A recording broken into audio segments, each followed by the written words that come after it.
Europe 1, il est 11h30. Le journal de la santé spéciale Bonne Nouvelle avec Anne Le Gall. À la une de l'actualité, une campagne pour inciter les habitants d'Île-de-France à appeler le 15 en cas de problème la nuit.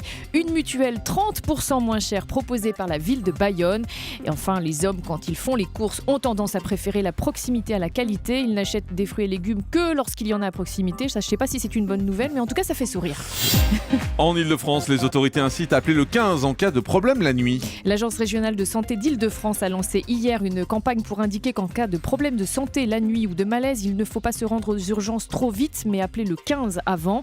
Grâce à cet appel vers le SAMU, les patients sont conseillés, orientés vers des médecins de garde s'il le faut et s'il n'y a pas d'urgence vitale, ou ils peuvent aussi se faire envoyer des ordonnances.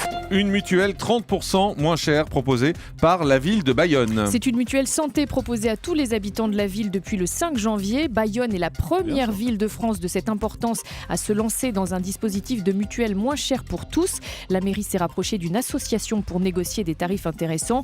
Pour la formule la plus économique du contrat, il en coûte par exemple 15,34 € par mois pour un enfant et près de 25 € pour un adulte de moins de 60 ans. La Grande-Bretagne lance une grande campagne pour limiter la consommation de sucre. Et oui, campagne à la télé, à la radio et par affichage. Le gouvernement britannique appelle les concitoyens à revisiter leur menu du petit déjeuner, du goûter, avec moins de soda, moins de glace et moins de céréales sucrées au petit déjeuner par exemple. Et rien qu'avec ça, une famille moyenne peut consommer jusqu'à 49 morceaux de sucre en moins par jour. C'est ce que révèlent les premiers tests.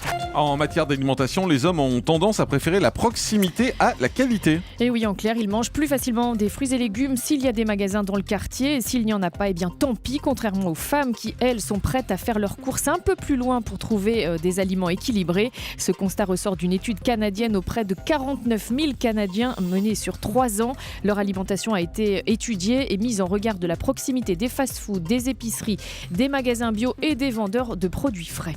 Et puis le chiffre du jour, c'est 79. 79,2 ans, c'est l'espérance de vie d'un garçon qui naît en 2014 en France. Les hommes se rapprochent des femmes qui, elles, ont une espérance de vie de 85,4 ans.